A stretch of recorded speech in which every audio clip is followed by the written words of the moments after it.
яңалыклар чыгарылышы үз эшен башлап җибәрде. Студияда Алина Валиева, исәнмесез? Республикада коронавирустан 21-нче үлем очрагы теркәлде. Шулайда Татарстанда COVID-19 белән булган вазгыять стабильләшә. Роспотребнадзордан пляжлар ачуга рөхсәт юк, әмма су буйларында халык тулган. Бу нигә китерергә мөмкин? Энергетик мәдәният йортында капиталь ремонты тәмамланып килә, бина ничек үзгәргән?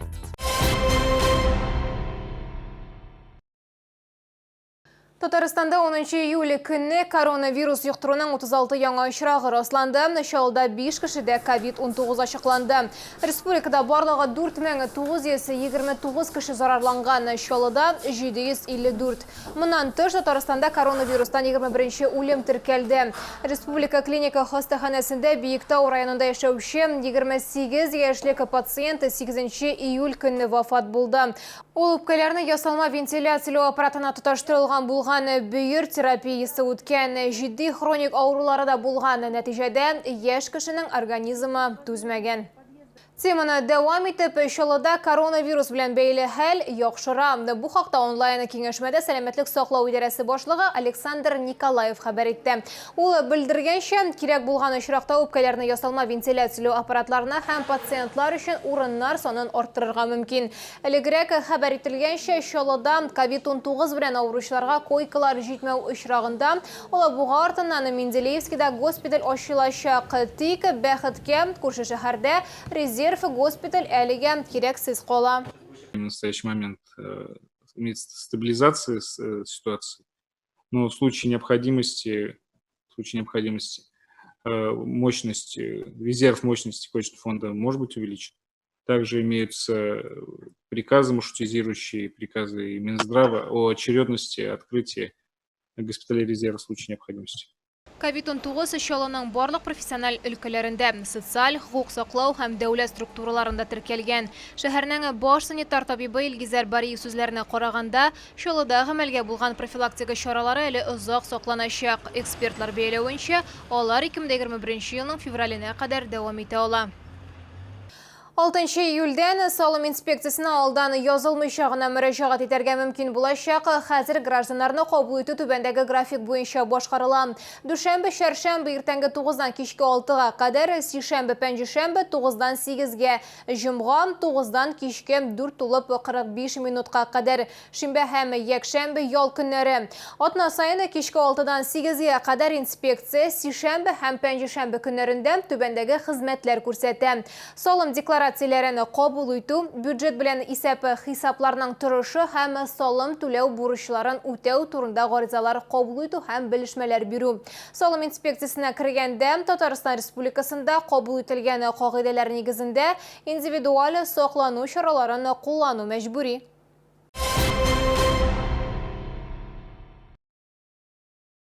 Кыйыну сезонын шәһәрдәшләр күптән ачсалар да, пляжларның ачу тоткарлана. Коронавирус пандемиясы булу сәбәпле шәһәр пляжлары Роспотребнадзор тикшерүе узмаган. Әмма бу чалларны борчымый, пляжлар шыгрым туламны. Чаллар яңа шәһәрдә дә, ГЭСта да кыйналар. 8 июльдә шәһәрнең иске өлешендәге пляжда 20 яшьлек егет батып үлде, әмма моңа карап шәһәрдәшләр үзләре өчен бернинди нәтиҗә ясамаган. Санкцияләнмәгән урыннарда кыйынган өчен нәрсә яный, хәбәрчебез ачыклады.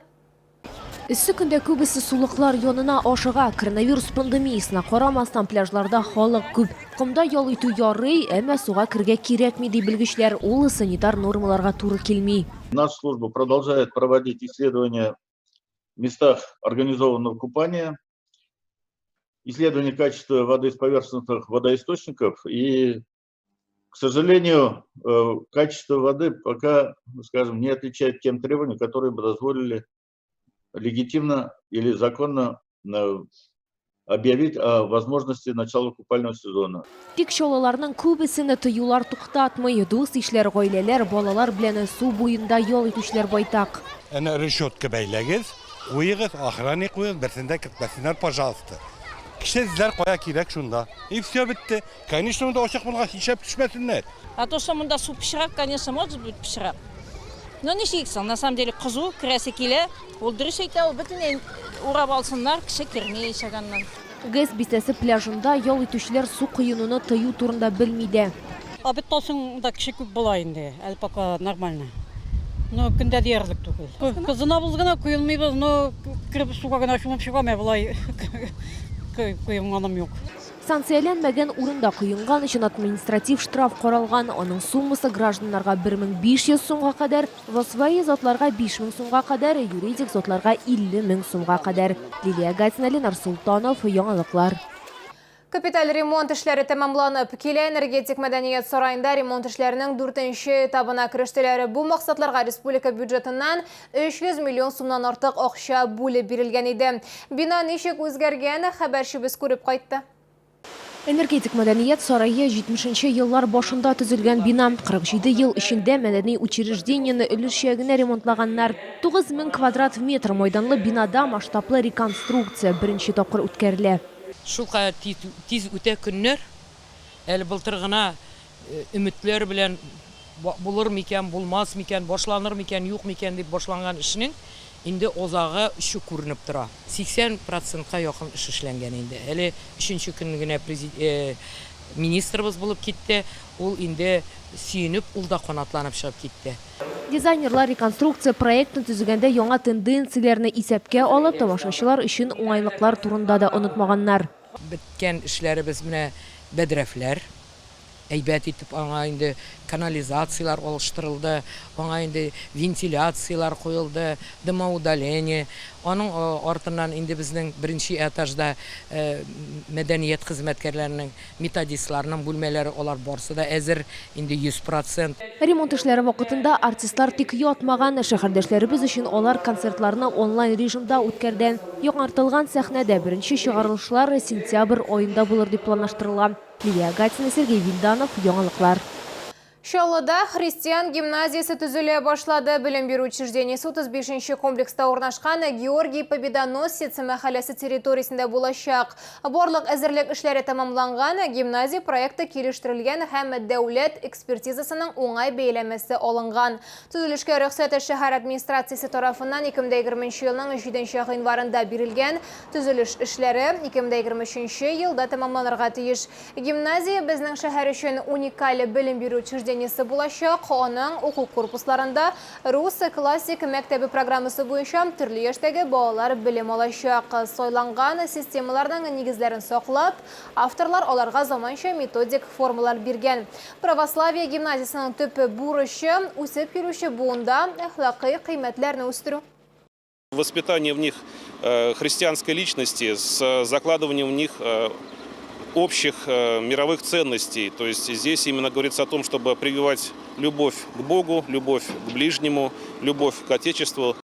Татарстанда яшел фитнес проекты кысаларында ачык һавада тренировкалар башланды. Катнашучылар белгечләр җитәкчелегендә спорт белән бушлай шөгыльләнергә мөмкин.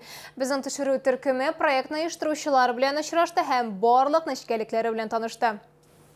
Гадәттәгечә яшел фитнес проекты май аенда старт ала, әмма быел катлаулы эпидситуация аркасында Софхауда күнегүләр 2 атна элек башланган. Наш проект «Зеленый фитнес» проходит уже в Набережных Челнах 4-й год, это 4-й сезон для нас.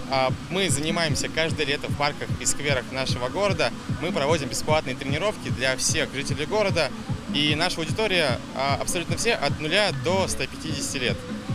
У нас как занимаются, так и дети, так и мамы в декрете, также и мужчины у нас есть, конечно же, и даже старшее поколение. Венера Зудина проектка 2 ай элек танышлар киңәше белән кушылган. Башта тренировкалар онлайн режимында булган, аннары төркем Софхауга күчкән. Венера сүзләренә караганда, табигатьтә дәресләр энергия һәм яхшы кәеф бирә. Танцы для меня это многое. Я всегда любила танцевать, хотя не занималась ни на каких кружках. И вроде бы это получается. В общем, какая-то отдушина. И не какая-то, а желаю всем прям заниматься танцами. Дәресләр атнага 3-4 тапкыр уза. Тренировкалар вакытында барлык санитар таләпләр дә исәпкә алына. Катнашучылар саны 20 кешедән артмый, һәркем социаль дистанцияны саклый. Эльвина Андрова, Диана Малярова, Сергей Вильданов, яңалыклар. Бу сезгә ишарәсе соңгы мәгълүматыбыз иде. Мин Алина Валиева, сезгә күңелле яллар теләп сау булашам. Игътибарыгыз өчен рәхмәт.